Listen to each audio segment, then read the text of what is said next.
হার্টের কোনো একটা জায়গায় ফুটো হয়েছে, এবার সার্জনকে কি করতে হবে, হার্টকে কাটতে হবে, দেন সেই ফুটোটা রিপেয়ার করতে হবে।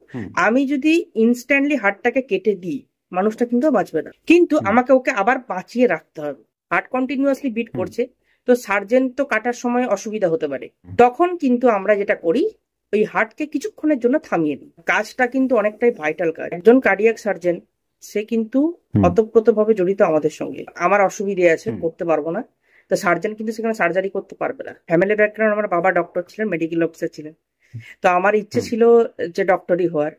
বাট আমি এটাও ট্রাই করেছিলাম যে যদিও বা সেটা না হতে পারি, ওর সমতুল্য কোনো একটা জায়গায় যেন যাওয়া যেতে পারে। ওয়েস্ট বেঙ্গলে কিন্তু 1 লাখ অব্দি আছে, নেই বলবো না, 1 লাখ প্রাইভেট সেক্টরে কিন্তু যারা সিনিয়র পোস্টে আছেন। তো তোমার জেনপাস ইউজিতে র্যাঙ্ক কত হয়েছিল এবং কোন বছরে দিয়েছিলে? আমি 2019 সালে দিয়েছিলাম। র্যাঙ্ক ছিল তোমার ওই 1200-র কাছাকাছি, কিন্তু প্রচুর স্ট্রাগল করতে হবে। ওয়েস্ট বেঙ্গলের বাইরে যদি তুমি যেতে চাও, তাহলে কিন্তু তুমি অবশ্যই এটা আসতে পারো। এটা কিন্তু খুবই একটা ইন্টারেস্টিং সাবজেক্ট। আজকের এই ভিডিওতে আমাদের সাথে রয়েছে medical technologist Sudip BSc perfusion technology course করেছে আরজি কর মেডিকেল কলেজ থেকে। তো আজকের এই ভিডিওতে আমরা পারফিউশন টেকনোলজি কোর্স সম্পর্কে জেনে নেব সুদীপের কাছে। তো অনেক অনেক ওয়েলকাম সুদীপ তোমাকে। থ্যাংক ইউ দাদা। তো সবার প্রথম কথা যে তুমি অ্যালাইড হেলথ সায়েন্সের এই কোর্সটা কেন চুজ করেছিলে?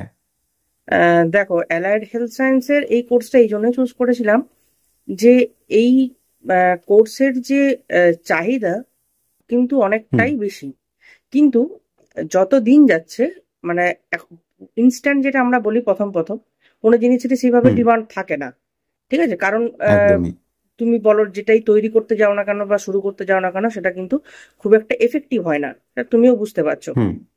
তো এই কোর্সটা আমি মাহাত্ম্যটা এই জন্যই দেখেছিলাম, বা এর গুরুত্ব এই জন্যই ছিল, এটা একটা খুব ভাইটাল একটা কোর্স। আমি সব কোর্সেই খুবই ভাইটাল, বাট এটা রাদার দেন অনেকটা বেশি ভাইটাল। এই কারণেই, কারণ আমি এটা মানে এই কারণেই চুজ করেছিলাম যাতে সার্জেন বা doctor directly contact to me, ঠিক আছে? কারণ আমরা প্রত্যেকটা জায়গায় ডক্টর অতপ্রতভাবে জড়িত থাকে, কিন্তু অতটা কানেক্টেড থাকে না। এই কোর্সে আমি কিন্তু ডক্টর বা সার্জেন যাই বলি না কেন, তাদের সঙ্গে আমি ডিরেক্টলি কানেক্টেড থাকি। মানে বলতে পারো ওরা আমাদেরকে ছাড়া চলবে না, বা আমরা ওদেরকে ছাড়া চলতে পারবো না। একটা সারাংশ বলি, তাহলে সেদিক থেকে বলতে গেলে ওটা একটা তোমার কার্ডিয়াগোটির উপরে, সিটিভিএস কার্ডিওভাস্কুলার সার্জারির উপরে এটা কিন্তু বেসিক্যালি। তো একটা বাইপাস সার্জারি করতে গেলে যেটুকু দরকার আর কি, সেখানে একজন সার্জনের পক্ষে যেটা দরকার, যে যে জিনিসগুলো দরকার, সেটা আমরা ছাড়া সেটা কোনোদিনও সে ফুলফিল করতে পারবে না। আচ্ছা, তো তার মানে তুমি জেনপাস ইউজিতে ভালো একটা র্যাঙ্ক করে তারপরে এই বিএসসি কোর্সটা নেওয়ার একটা সিদ্ধান্ত নিয়েছো, যেহেতু সরকারি কলেজ থেকে পড়েছো। তো তোমার জেনপাস ইউজিতে র্যাঙ্ক কত হয়েছিল এবং কোন বছরে দিয়েছিলে? আমি 2019 সালে দিয়েছিলাম, আর র্যাঙ্ক ছিল তোমার ওই 1200-র কাছাকাছি। তোমাদের এই বিএসসি পারফিউশন টেকনোলজি কোর্সের মধ্যে মেইনলি কি শেখানো হয়? মেইনলি যে জিনিসগুলো শেখানো হয়, ওটি management, ICU management, ventilator setting শেখানো হয়। আর সব থেকে যেটা গুরুত্বপূর্ণ, আমরা এটা ক্রিটিক্যাল কেয়ার কেউ যেমন যে জিনিসগুলো শেখানো হয়, সেই জিনিসগুলো আমাদেরকে শেখানো হয় এই কারণেই, কারণ একটা পেশেন্ট যে কোনো সময় যে কোনো মুভমেন্টে, কার্ডিয়াক সিটিভিএস যে কোনো মানে প্রবলেমই আসতে পারে, বা তাকে আমরা যাকে কার্ডিয়াক অ্যারেস্ট বলি, যে কোনো মুভমেন্টই হতে পারে। তো সেই সময় যদি কোনো টেকনোলজি অ্যাভেলেবেল না থাকে, তো তখন আমরা সেটাকে ম্যানেজ করার জন্য আমাদেরকে প্রত্যেকটা জিনিস হাতে ধরে শেখানো হয়। ইনফ্যাক্ট ইনটিউবেশন থেকে শুরু করে আপ টু আপনার পোস্ট অপারেটিভ ম্যানেজমেন্ট পর্যন্ত। মানে পারফিউশন টেকনোলজি এটা তো পুরোপুরি হার্টের উপরে। এক্স্যাক্টলি।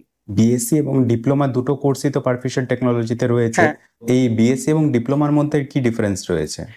দেখো, বিএসসি আর ডিপ্লোমার মধ্যে ডিফারেন্স এটাই যে এটা 2 বছরের কোর্স, তুমি জানো, 6 মাসের ইন্টার্নশিপ, এটা 3 বছরের কোর্স, 1 বছরের ইন্টার্নশিপ হয়।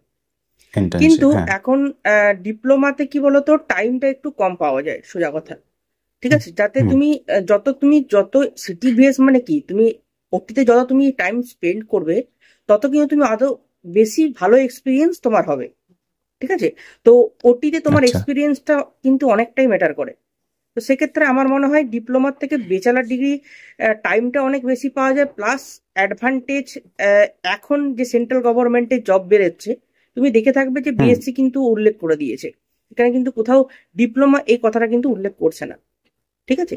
তো সেক্ষেত্রে সেই দিক থেকে একটা চান্স পাওয়া যায়। হ্যাঁ, এটাই আর কি। আর ডিপ্লোমাও আমি খারাপ বলছি না, ডিপ্লোমাও ভালো, কিন্তু ডিপ্লোমার থেকে বিএসসিটায় টাইমটা বেশি পাওয়া যায়, ওটি তুমি অনেক বেশি দেখতে পারবে, এক্সপিরিয়েন্স তোমার আরো বেশি হবে, এটাই। আচ্ছা, একজন সদ্য পাস আউট করা স্টুডেন্ট যখন এই কোর্সে ভর্তি হবে উচ্চ মাধ্যমিক পাশ করে, প্রথম থেকে শেষ পর্যন্ত যদি তোমার একটু জার্নিটা বলো তাহলে। আচ্ছা, প্রথম, হ্যাঁ দাদা, এটা সত্যি কথা বলতে কোর্স কিন্তু খুবই ইন্টারেস্টিং সাবজেক্ট একটা। এই কারণেই মানে আমার, যেহেতু আমার ফ্যামিলি ব্যাকগ্রাউন্ড, আমার বাবা ডক্টর ছিলেন, মেডিকেল অফিসার ছিলেন, তো আমার ইচ্ছে ছিল যে ডক্টরই হওয়ার। বাট আমি এটাও ট্রাই করেছিলাম যে যদিও বা সেটা না হতে পারি, ওর সমতুল্য কোনো একটা জায়গায় যেন যাওয়া যেতে পারে। ঠিক আছে, তো তখন আমি খোঁজাখুঁজি করে এই কোর্সটা সম্পর্কে জানি, এবং যখন ঢুকি প্রথম কিন্তু একটু আপসেট হয়ে গেছিলাম। এই কারণেই, কারণ এর জব ভ্যাকেন্সি খুবই কম। এই কারণেই খুব কম, কারণ হচ্ছে একটা আমার যেটা অপারেট করি বেসিক্যালি সেটাকে বলা হয় হার্ড লাগ মেশিন। তো একটা হার্ড লাগ মেশিনকে অপারেট করার জন্য মিনিমাম 2-3টে, খুব বড় জোর 4টে কি 6টা, তার বেশি দরকার নেই। কিন্তু এই এখন যে দিন দিন মানে চাহিদা বাড়ছে এবং মানুষ যে পরিমাণে হচ্ছে, কিন্তু মানে উত্তরোত্তর কিন্তু এটা আস্তে আস্তে বাড়ছে, এই চাহিদাটা আস্তে আস্তে বাড়ছে। তখন আমাদের এটা কিন্তু মনে হয়নি, কিন্তু এখন এই চাহিদাটা বাড়ছে। ঠিক আছে, তো তখন একটু আপসেট হয়ে পড়েছিলাম যে চাকরি নেই, তাহলে বেকার, তাহলে পড়ছি কি হবে তা হবে। তো যখন আস্তে আস্তে যখন আমরা মানে ওটিতে ফার্স্টে ঢুকাই না, প্রথমে আমাদের আউটডোরে ডিউটি করা ছিল প্রায় 5-6 মাস, প্রায় 1 বছরের কাছাকাছি ধরো আউটডোরে ডিউটি করতো। আমরা করোনা পিরিয়ডে গেছিলাম আর কি। ঠিক আছে, তো করোনার সময় আমাদেরকে আউটডোরে ডিউটি করাতো। তারপরে তোমার মাঝখানে কোভিড চলে আসে, তারপরে তো বাড়ি চলে আসি আমরা আবার। কোভিডটা মাঝখানে গ্যাপ হতে আমরা আবার ফিরে যাই আউটডোরে। আউটডোর, শুধু আউটডোর বলে না, আউটডোর ওয়ার্ড, এটা আমাদেরকে ফার্স্ট ইয়ারে করাতো। সেকেন্ড ইয়ার থেকে আমাদেরকে ওটিতে, মানে সেকেন্ড ইয়ার না, ফার্স্ট ইয়ারের ওই লাস্টের দিকে বলতে পারো, আমাদেরকে আইটিউতে গিয়ে ডিউটি করাতো, যে আইটিউ কিভাবে ম্যানেজমেন্ট করতে হবে শেখাবে, সেটা আমাদেরকে তারপর থেকে শুরু করে। তারপরে আস্তে আস্তে ওটিতে গিয়ে আমরা আরো বেশি ইন্টারেস্টটা পাই, যে এত কিছু শেখার আছে ওটির মধ্যে, মানে ধারণার বাইরে। আচ্ছা, মানে তোমাদের প্রথম ফার্স্ট ইয়ার থেকে ক্লিনিক্যাল পোস্টিং এর সাথে তোমরা অ্যাটাচ হয়ে গেছি। হ্যাঁ, ক্লাসও হতো মাঝে মাঝে, প্লাস হচ্ছে তোমার আউটডোর ডিউটিও করতে হতো। আউটডোর ডিউটিও থাকতো। তো তোমরা তো 1 বছরের ইন্টার্নশিপ করেছো, এই 1 বছরের ইন্টার্নশিপে কি স্টাইপেন্ড পেয়েছো কোনো? না, আমাদের কোনো স্টাইপেন্ড দেওয়া হয়নি। আচ্ছা, স্টাইপেন্ড দেওয়া হয়নি। তো West Bengal university of health সায়েন্সের আন্ডারে যে বিএসসি কোর্সগুলো রয়েছে, এই কোর্সগুলো থেকে স্টাইপেন্ড দেওয়া হয়? না, আমি যেটুকু জানি এই কোর্সগুলোতে এখনো পর্যন্ত কোনো স্টাইপেন্ডের ব্যবস্থা করা হয়নি। ঠিক আছে, জাস্ট অনলি তুমি ইন্টার্নশিপ করো, সার্টিফিকেট নাও, চলে যাও, এরকম টাইপের। আচ্ছা আচ্ছা, তো তোমাদের কোর্সটা করতে কত টাকা কোর্স ফিস লেগেছিল? আমাদের কোর্স ফি লেগেছিল প্রায় 15,000 টাকা করে প্রত্যেকটা ইয়ার। প্রত্যেকটা ইয়ার মানে 3টে ইয়ারে 45,000 টাকা। আচ্ছা, এটা কিন্তু কলেজ ওয়াইজ ভ্যারি করে। ঠিক আছে, অনেক কলেজে আবার সেটা 20,000 টাকা, অনেক মানে কলেজ ওয়াইজ ভ্যারি করে আর কি। গভর্নমেন্ট করলে মানে একটা যে ফিক্সড থাকে সেটা কিন্তু না। আচ্ছা আচ্ছা, মানে গভর্নমেন্ট কলেজও একরকম, প্রত্যেকটা কলেজে একই থাকে না? হ্যাঁ হ্যাঁ হ্যাঁ হ্যাঁ, এমএসসি এর ক্ষেত্রেও তুমি যদি দেখতে চাও না, এমএসসি এর ক্ষেত্রেও আমি রিসেন্টলি দেখেছিলাম, এমএসসি তেও এসএসকেএম এ তুমি 453 টাকা না 73 টাকা শুনছিলাম সম্ভবত। সেটা অবশ্য 2023 সালের আমি বলছি, আমি এই 2024-এ এখনো পর্যন্ত অ্যাডমিশন না কাউন্সিলিং এই রিসেন্টলি চালু করেছে। হ্যাঁ, তো সেটা আমি বলতে পারছি না কত কোর্স ফি, বাট 2023-এর আপডেট অনুযায়ী আমি যেটুকু জেনেছিলাম যে 15,000 টাকা আরজি করে নিত, আর এসএসকেএম এর নিতে হচ্ছে 473 টাকা পার ইয়ার। আচ্ছা, কলকাতার মধ্যে তো এই কলেজগুলোই রয়েছে নাকি আরো কোথাও করানো হয়? এমএসসি এই দুটোই কলেজেই গভর্নমেন্টে হয়। আচ্ছা, বিএসসি? বিএসসিও তোমার, হ্যাঁ, এসএসকেএম এখন রিসেন্টলি চালু করেছে, রিসেন্টলি মানে 1-2 বছর হয়তো হলো, 3 বছর। হ্যাঁ, আর বিএসসি আরজিকর তো এটা অনেকদিনই হয়ে গেল। আচ্ছা, প্রাইভেট কলেজেও তো নিশ্চয়ই করানো হয় কলকাতার সাইডে কলেজগুলোতে? করানো হয়।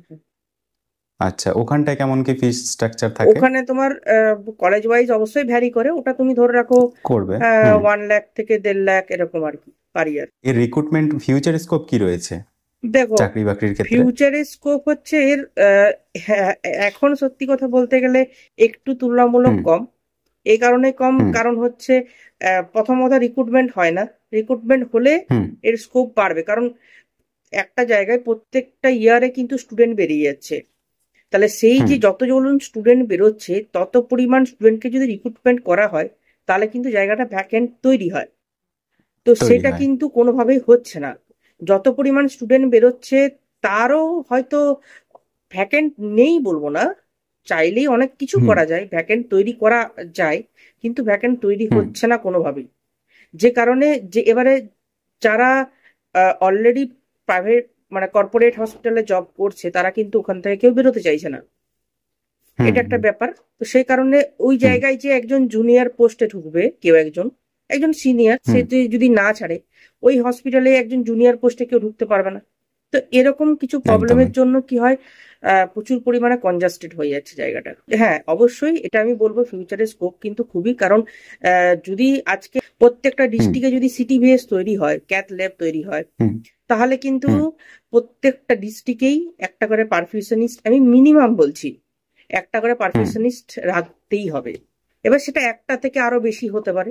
তখন কিন্তু এই যে আমাদের যে ডালমাটালটা চলছে সেটা কিন্তু থাকবে না। ক্যাথ ল্যাব এবং পারফিউশন টেকনোলজির মধ্যে ডিফারেন্স কি রয়েছে? আচ্ছা, ক্যাথ ল্যাব পারফিউশনের মধ্যে ক্যাথ ল্যাবটা তোমার বেসিক্যালি যখন আমরা কোনো একটা বাইপাস সার্জারি করতে যাই, তো তখন হুম। ধরো ব্লকেজ হয়েছে কোনো একটা হার্টের কোনো একটা পার্ট বা কোনো একটা ভেন আর্টারি ব্লকেজ হয়েছে। এবার সেটা হুম। আমরা ডিটেক্ট করার জন্য ক্যাথ ল্যাবটার সহায়তা নিই। তো ক্যাথ ল্যাবে কিন্তু কি হয়, ক্যাথ ল্যাবেও আমাদের দরকার পড়ে। ক্যাথ ল্যাব যেখানে যে যে হুম। হসপিটালে ক্যাথ ল্যাব খুলেছে সেই হসপিটালে হুম। কিন্তু একজন পারফিউশনিস্ট রাখা খুবই জরুরি। শুধু পারফিউশনিস্ট না, একজন কার্ডিয়াক সার্জনকে রাখা খুবই জরুরি। কেন?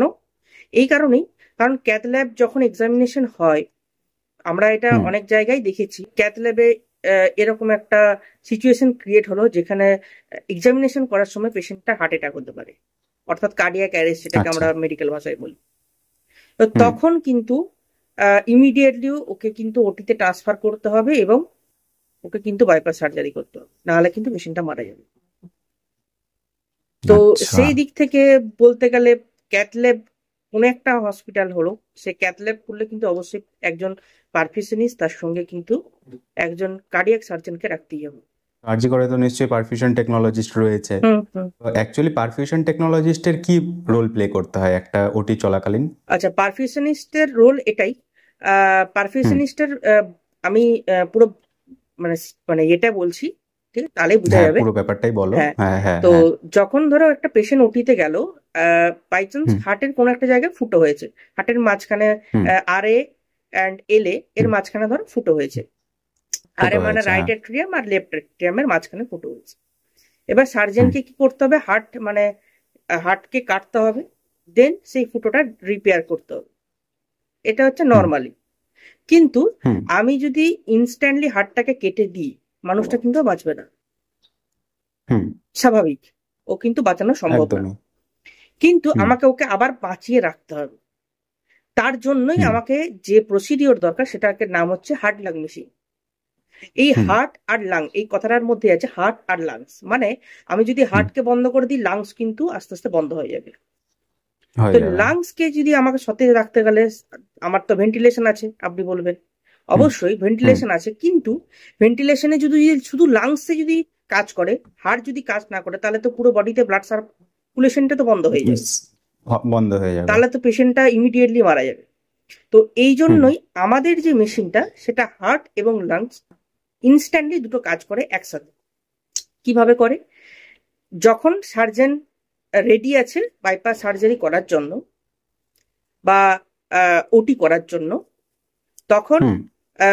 হার্টের কয়েকটা লাইন করতে হয়, যে লাইনটা দিয়ে, যেমন এসভিসি আইভিসি, হার্টের যে এসভিসি আইভিসি যেটা দিয়ে রক্ত অলরেডি হার্টের মধ্যে যাচ্ছে, সেই রক্তটাকে আমরা নিয়ে নিই, আমাদের একটা জার আছে, সেই হুম। জারের মধ্যে আমরা সেই রক্তটাকে নিয়ে নিই।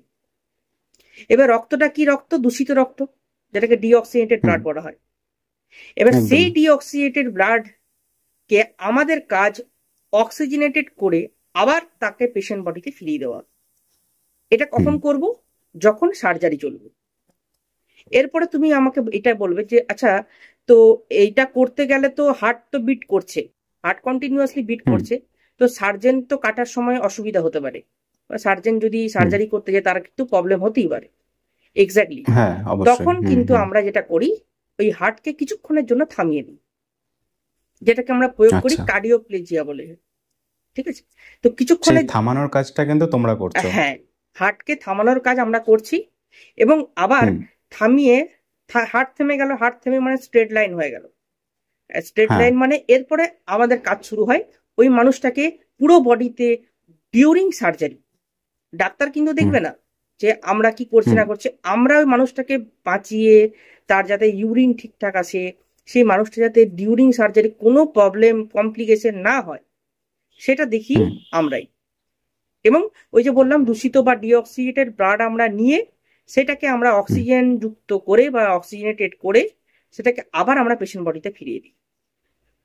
মানে পুরো হার্টটাকে ধরো যে তুমি একটা বাইরে আর্টিফিশিয়াল হার্ট তৈরি করে সেই পেশেন্টটাকে বাঁচিয়ে বাঁচিয়ে রাখলে রেখেছে, কিছুক্ষণ। এক্স্যাক্টলি। এরপরে, একদম। এরপরে স্ট্রেট লাইন হয়ে গেল, তুমি বলবে যে হুম। ভাই তো স্ট্রেট লাইন হয়ে গেল, তুমি আবার তাকে বাঁচাবে কি করে? বাঁচাবে তো কি করে, আবার বাঁচাবে, সেটা হ্যাঁ, রিদমে আর ফিরবে কি রিদিমে করে? ফেরার জন্য আমরা কি করি, হার্ট, বাচ্চা ছেলে যখন দেখবে যখন হাঁটতে যায়, হুম, একটু একটু হুম, করে হাঁটে আবার পড়ে যায়, একটু হুম, একটু করে হাঁটে হুম, পড়ে যায়, এইভাবে হুম, কন্টিনিউয়াসলি করতে করতে ওর কিন্তু পায়ের স্ট্রেংথ বাড়ে, দেন বাচ্চাটা কন্টিনিউয়াসলি হাঁটতে শুরু করে। তো হুম, আমরাও ঠিক এই প্রসেসেই হার্টটাকে ফিরিয়ে দিই। প্রথমে হার্টের উপরে একটু একটু করে লোড বাড়াতে শুরু করি, ঠিক আছে? হুম, আস্তে আস্তে হার্ট হুম, তার নিজের রিদিমে ফিরে আসার চেষ্টা করে। অনেক সময় আমরা সেটা হুম, পারিও না, অবশ্যই ফেলিওর হই। হুম, আবার তাকে বেশি চাপ দেওয়া যাবে না, কারণ হার্ট একদম খালি হয়ে গেছিল, পুরো স্টপ হয়ে হুম, গেছিল। হঠাৎ করে আমি যদি তাকে মানে জোর করে জাগাতে যাই, সে কিন্তু নাও জাগতে পারে। তো আমাদের সেটাকে হুম। টাইমলি, খুব আস্তে আস্তে, আস্তে আস্তে তার উপরে একদম বাচ্চা যেমন করে হাঁটতে শিখে সেইভাবে আস্তে আস্তে করে তাকে আমাকে আবার ফিরিয়ে দিতে হবে ডিউরিং সার্জারি। মানে একটা এরকম হার্ট সার্জারি চলতে কিরকম সময় লাগে? এটা বলা খুবই মুশকিল, কারণ সেটা পেশেন্টের কন্ডিশন তার উপর ডিপেন্ড করে। যদি পেশেন্ট কন্ডিশন খারাপ থাকে তাহলে সে সময়টা অনেক বেশি হুম, লাগতে পারে। সার্জারির উপর হুম, ডিপেন্ড করে কি ধরনের সার্জারি, যদি হার্টের ফুটো হয় তাহলে সেটা কম হুম, সময়ের মধ্যে হয়ে যায়। আর যদি হুম। সেটার মানে স্প্রেড অনেক বেশি, মানে অনেকগুলো রোগ একসাথে যদি তার থাকে, হ্যাঁ, লাইক হ্যাঁ। যদি ভালভ রিপ্লেসমেন্ট যেটাকে আমরা বলছি সেরকম যদি কিছু থাকে, তো সেরকম হলে একটু টাইম বেশি লাগবে। আচ্ছা। মানে তোমার লাইফে এমন কিছু কিছু ঘটনা হয়েছে যে তুমি অনেক সময় ধরে ধরো একটা সার্জারি অ্যাটেন্ড করেছো, থেকেছো? হ্যাঁ, কত, ম্যাক্সিমাম কত সময় পর্যন্ত থেকেছো তুমি? ম্যাক্সিমাম 12 ঘন্টা। 12 ঘন্টা টানা? টানা। এবারে সার্জেনও তো 12 ঘন্টা মুখের কথা তো না, সার্জেনের মুখের কথা না। না, সার্জেনও, আমরা তো শুনতে পাই হ্যাঁ, যে 12 ঘন্টা 14 ঘন্টা থেকে একটা অপারেশন অপারেশন চলছে, হচ্ছে। ঠিক আছে, হার্টের তো অপারেশন এবার চলছে। যে তো এবারে সেটা কিরকম ভাবে তখন, হয়? তখন কি বলতো, তখন যে সার্জেন করছে আর কি, যদি কোনো কমপ্লিকেশন তৈরি হয় তখন হুম, অন্যান্য সার্জেনরা ওখানে পার্টিসিপেট করে জিনিসটাকে হুম, থেকে বেরিয়ে, মানে সেই কমপ্লিকেশন থেকে জিনিসটাকে রিলিভ করার জন্য, সেই কমপ্লিকেশন যাতে হুম, তাড়াতাড়ি ভাবে পেশেন্টটাকে, কারণ কি বলতো, একটা আর্টিফিশিয়াল ভাবে আমি পেশেন্টটাকে বাঁচিয়ে রেখেছি, পেশেন্টটা তো হুম, বাইরে হার্টটা আছে মানে সেটা তো খুব সিকিওর না। হ্যাঁ, একটা লিমিটেড টাইম আছে, আমরা হয়তো খুব বড় জোর হুম, 4-5 ঘন্টা আমরা ম্যাক্সিমাম, ঠিক আছে, হুম, কিন্তু তার যদি বেশি হুম, হয়, পেশেন্টকে যদি হুম। কোনোভাবেই রিকভারি করা যাচ্ছে না, তখন তার মর্টালিটি রেটটা কিন্তু বেড়ে যায়। আচ্ছা, আমাদের তাহলে এই পারফিউশন টেকনোলজিসদের প্রাইভেট সেক্টরে কেমন ডিমান্ড রয়েছে এবং স্যালারি কেমন স্টার্টিং এ রয়েছে? প্রাইভেট সেক্টরে অবশ্যই ডিমান্ড খুবই ভালো। তোমার হুম, স্যালারি হচ্ছে, তুমি ধরো না 20K জুনিয়র লেভেল থেকে শুরু হয়। এটা আমাদের ওয়েস্ট বেঙ্গলের বাইরে হুম, সেটা 35K 40K অবধি চলে যায় জুনিয়র লেভেলে। হুম। না, যেহেতু তুমি জেনপাস ইউজিতে এত একটা ভালো র্যাঙ্ক করেছিলে, তো সেটাতে তো তুমি অন্যান্য আরো কোর্সগুলোও পেয়ে যেতে। হুম, তো তুমি যেহেতু পারফিউশন টেকনোলজিটা চুজ করেছো, হুম। তো এবার এই পারফিউশন টেকনোলজিতে তো অন্যান্য ফিল্ডগুলো থেকে আমার মনে হয় যে স্যালারিটা একটু বেশি, তাই তো? হ্যাঁ, এটা বেশি এই কারণেই, কারণ কা- আমাদের কাজটা কিন্তু অনেকটাই ভাইটাল কাজ। কারণ আমরা একটা ওটিতে সার্জেন যেটা আছে, তো সার্জেন, হুম, আমরা যদি বলি আজকে আমার অসুবিধে আছে করতে পারবো না, তো হুম, সার্জেন কিন্তু সেখানে হুম, সার্জারি করতে পারবে না। তো মানে সার্জেন, হার্ট যদি একদমই। কন্টিনিউয়াসলি বিট করে, সার্জেন কিভাবে সার্জারি করবে? এবার বাই চান্স হুম, পেশেন্ট যদি ওখানেই যদি ক্র্যাশ করে যায়, তখন তাকে ইমিডিয়েটলি পাম্পে যেতে, মানে আমাদের ওই হার্ট লাং মেশিনে তাকে কিন্তু নিয়ে আসতে হবে। তো একজন কার্ডিয়াক সার্জেন সে কিন্তু হুম ওতপ্রোতভাবে জড়িত আমাদের সঙ্গে। তো সেখানেই সেই দিক থেকে আমাদের বাইরের স্টেট বা আমি যদি বলি আরো হায়ার স্টেটে কিন্তু 1 লাখ অব্দিও চলে যায় ম্যাক্সিমাম। 1 লাখ 1.5 লাখ। ওয়েস্ট বেঙ্গলে কিন্তু 1 লাখ অব্দি আছে, নেই বলবো না। 1 লাখ প্রাইভেট সেক্টরে আচ্ছা কিন্তু যারা সিনিয়র পোস্টে আছেন তারা কিন্তু হুম 1.2 লাখ কিন্তু স্যালারি মানে পায় আর কি। মানে ওয়েস্ট বেঙ্গলে আমাদের এই পারফিউশন টেকনোলজিতেও রয়েছে রয়েছে, হ্যাঁ টেকনোলজি হ্যাঁ যারা ওয়ান হ্যাঁ লাখ স্যালারি হ্যাঁ হ্যাঁ হ্যাঁ। তুলছে। আছে কিন্তু ওটা খুবই আহ, এক্সপিরিয়েন্স, মানে হয়তো 14 বছর 15 বছরের এক্সপিরিয়েন্স। আরো আচ্ছা বেশি আচ্ছা। হবে তাও তো। যত এক্সপিরিয়েন্স বাড়ানো যাবে, যত স্কিল ডেভেলপমেন্ট করা যাবে, হ্যাঁ, ততই ডিমান্ড রয়েছে। ডিমান্ড রয়েছে। কম্পিটিশন কেমন রয়েছে তাহলে তোমাদের এই পারফিউশন কম্পিটিশন টেকনোলজিতে? কম্পিটিশনও আছে, কম্পিটিশন নেই বলবো না, কম্পিটিশনও কিন্তু ভালো হুম আছে। হুম রিসেন্টলি আমি একটা জায়গায় ইন্টারভিউ দিতে গেছিলাম, সেখানে হুম। অলরেডি দুটো পোস্টের জন্য মিনিমাম প্রায় 6 জন পারফিউশনিস্ট এসেছিল। ঠিক আছে, তারা তুমি 6 জন এসেছিল? হ্যাঁ মানে এটা একটা তুমি আইডিয়া করে নিতে পারো। দুটো পোস্টের জন্য 6 জন এসেছিল? হুম। তাহলে রেশিওটা কিন্তু অন্যান্য কোর্সের থেকে এখানটা একটু কম রয়েছে। হ্যাঁ, কম মানে রয়েছে এই চান্সেসটা। কারণেই, কারণ হুম সবাই প্রাইভেটেই, কেউ বাইরে চলে যেতে চায়, তাদের বাইরের অসুবিধা নেই, যারা ওয়েস্ট বেঙ্গলে থাকতে হুম চায় হুম। তাদের ক্ষেত্রে সেই অ্যাঙ্গেল থেকে বলছি। বাইরে কিন্তু তুমি কারণ বাইরে যথেষ্টই, যেহেতু প্যাকেজটা, হ্যাঁ হ্যাঁ প্যাকেজটা বেশি, প্যাকেজটা তো যেহেতু, সেই জন্য বাইরে কিন্তু হুম অনেক হুম সবাই চলে যেতে চায় এবং ওখানে কিন্তু ডিমান্ডও অনেক বেশি। সেখানে এই রেশিওটা কিন্তু কাজ করে না। আমি যেটুকু শুনেছিলাম পাঞ্জাবে একটা বন্ধু ইন্টারভিউতে গেছিল, সেখানে মোটামুটি হুম তুমি 30, মোটামুটি ওরকমই 20-30 জনের মোটামুটি হুম। ইন্টারভিউতে গেছিল, ওই 8-9 হুম, জনের মতন ভ্যাকেন্সির জন্য আর কি। আচ্ছা। মানে এর ডিমান্ড মানে আছে। খুব একটা বেশি ক্যান্ডিডেট হ্যাঁ, নেই ক্যান্ডিডেট খুব একটা অন্যান্য বেশি নেই। কোর্সের মতো। আচ্ছা আচ্ছা। তাহলে তোমাদের এই যে এই টেকনোলজি, পারফিউশন টেকনোলজি কোর্সে, হ্যাঁ, তোমার যে ল্যাগগুলো রয়েছে, যেগুলো তুমি বললে, অনেক কিছুই বললে, তো এগুলো কিভাবে মানে ধীরে ধীরে ডেভেলপমেন্ট করা যেতে পারে? যে তোমার পার্সোনাল কিছু মতামত যদি থাকে যে এটা না এটা হলে ভালো হয় ভবিষ্যতের জন্য।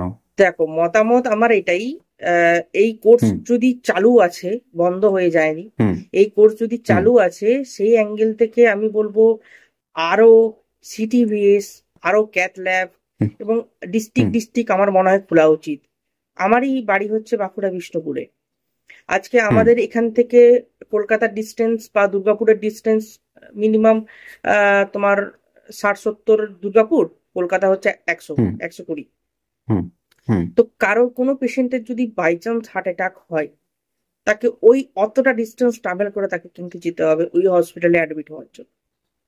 শুধু তাই না, ওই হসপিটালে বেড খালি আছে নাকি সেটাও একটা ব্যাপার। তো এই যে আচ্ছা। একটা বিরাট যে একটা ফল্ট তৈরি হয়েছে, সেটা আমার মনে মানে হয় বিশাল একটা ক্রাইসিস ক্রাইসিস রয়েছে। রয়েছে, সেটা মনে হয় প্রত্যেকটা ডিস্ট্রিক্টে যদি আমি খুলে দিই তাহলে কিন্তু হুম এই জায়গাটা কিন্তু অনেকটা মেকআপ হয়ে যায়। হ্যাঁ, এরপরে একটা ওটি খোলা মুখের কথা না, সত্যি কথা। এবং এই হুম 8 লাখ মেশিন হুম যেটা আমি বলছি, সেটার দামও কিন্তু হুম প্রচুর, প্রায় 90 লাখ হুম পেরিয়ে যাবে, হয়তো 1 কোটি এখন চলে যেতে পারে। হুম ঠিক হুম আছে, তো সেই মেশিন আনা বা সেই মেশিন কেনার জন্য একজন পারফিউশনিস্টকে হায়ার করা, এটা অবশ্যই একটু হুম। ডিফিকাল্টের কাজ, কিন্তু আমার মতে এটা কিন্তু করা উচিত, সেটা আজকে আচ্ছা, পেশেন্টের স্বার্থে। ওয়েস্ট বেঙ্গলে যদি প্রত্যেকটা মেডিকেল কলেজ অ্যান্ড হসপিটালে এই বাইপাস সার্জারি শুরু হয়ে যায়, হুম। তাহলে কিন্তু এই পারফিউশন টেকনোলজির ভবিষ্যতে গভর্নমেন্ট জবের একটা বিশাল স্কোপ স্কোপ রয়েছে। রয়েছে। আচ্ছা আচ্ছা আচ্ছা। তাহলে যারা এই কোর্সটা করবে ভাবছে, তাদের জন্য তুমি কিছু বলতে চাও? দেখো, এই কোর্সটা কিন্তু করতে গেলে প্রথমত তোমাকে এইটা চিন্তা ভাবনা করে আসতে হবে, এই মুহূর্তে এই স্কোপ কিন্তু খুবই কম। যদি তোমাকে কিন্তু প্রচুর স্ট্রাগল করতে হবে, সেইটা যদি মাথায় থাকে এবং ওয়েস্ট বেঙ্গলের বাইরে যদি তুমি যেতে চাও, তাহলে কিন্তু তুমি অবশ্যই এটা আসতে পারো। এটা কিন্তু খুবই একটা ইন্টারেস্টিং সাবজেক্ট। একদমই। তো অনেক কিছু জানতে পারলাম তোমার কাছ থেকে, সুদীপ। তো অনেক অনেক ধন্যবাদ তুমি তোমার সময় বের করার জন্য। তো থ্যাংক ইউ। আশা করি তোমাদেরও ভিডিওটি ভালো লেগেছে। আমার মনে হয় না যে ইউটিউবে এরকম কোনো পারফিউশন টেকনোলজির উপরে পডকাস্ট আমি হয়তো দেখতেও পাইনি, তুমি হয়তো দেখতে পাওনি। হুম। তো যাই হোক, আমরা বোঝাতে পেরেছি যতটাই না, হোক। এই তোমাদের যদি কোর্সের কোনো প্রশ্ন থাকে। আরেকটা কথা যেটা বলবো লাস্ট, হ্যাঁ। যে এই কোর্সের হুম কিন্তু হ্যাঁ সত্যি কথা না, আমি যখন বিষ্ণুপুরে ঘুরি বা যে কোনো একজন মেডিকেল অফিসারকে যখন বলি, তারাও কিন্তু এই হ্যাঁ কোর্স সম্পর্কে জানেই না, মানে এই কোর্স যে আদৌ ভ্যালিড করে এক্সিস্ট করে। এক্সিস্ট করে, সেটা কিন্তু হ্যাঁ 90% এমও কিন্তু জানে না। ঠিক আছে, তো আচ্ছা। সেক্ষেত্রে কিন্তু হুম আমার মনে হয় এটার ভাস্ট সবাইকেই জানানো উচিত। ঠিক আছে, কারণ আমি যখনই ঘুরি একদম। তখন এই জিনিসগুলো শুনতে পাই যে এইরকমও কোর্স, হুম হ্যাঁ ক্রিটিক্যাল কেয়ার এর নাম শুনেছি, সিসিউ নাম হুম শুনেছি, কিন্তু পারফিউশন হুম টেকনোলজি এই নামটা কিন্তু রেয়ার, রেয়ার থেকে রেয়ার তম হুম আর কি। কারণ এখানে ওটি হয় না, এখানে সিটিভিএস নেই, হুম এখানে হুম কার্ডিয়াকের কোনো কিচ্ছু নেই। তো সেক্ষেত্রে এখানে আর হুম। কিন্তু এর মানে নাম পাওয়া খুব মুশকিল আর কি। খুব মুশকিল, খুব কম জনেই জানে। হ্যাঁ, এবং কলকাতার বুকে যেমন সবার এটা, মধ্যে একটা কিউরিওসিটি রয়েছে কলকাতার বুকে যেমন এটা জানার। তুমি মানে এটা কোনো অজানা কিছু না, এই নামটা তুমি হয়তো হুম শুনতেই হুম পাবে, কিন্তু হুম এটা কিন্তু অন্যান্য যে আউটসাইডে কিন্তু তুমি এইটা শুনতে হুম পাবে না। হুম হুম। এটাই আর কি। তো চলো আজকের ভিডিওটা এখানেই শেষ করছি। তোমাদের যদি কোনো প্রশ্ন থাকে তাহলে অবশ্যই কমেন্টে জানাতে পারো। দেখা হচ্ছে একটা নতুন ভিডিওতে। Thank you. Thank you.